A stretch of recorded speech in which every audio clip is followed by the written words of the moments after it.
Attention mga SSS pensioners, kung hindi nyo pa nakuha ang inyong 13th month at December pension para ngayong buwan ng Disyembre, no? Noong December 1 para sa mga first batch at December 4 para sa mga second batch at mga nakalamsam, no? Baka po ang inyo pong pension at 13th month ay nakacheque.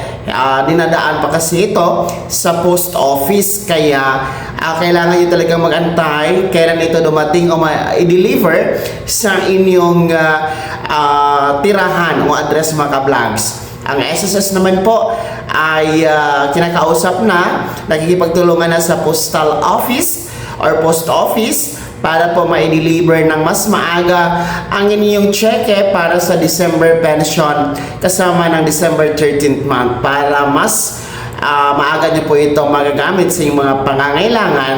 O di ka naman po pwede nyo pong puntahan ang post office na nasa inyong lugar, no, kung saan po doon pinapadala ang cheque ninyo ni SSS.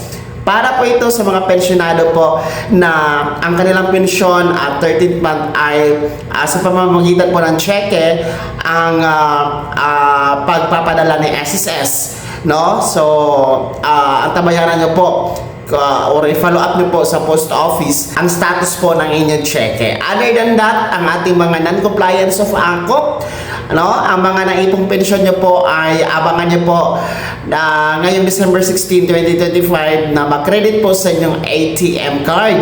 Ayon na din po yan sa SSS announcement mga ka-vlogs. Kaya advance Merry Christmas at maligayang bagong taon po sa lahat. God bless us all.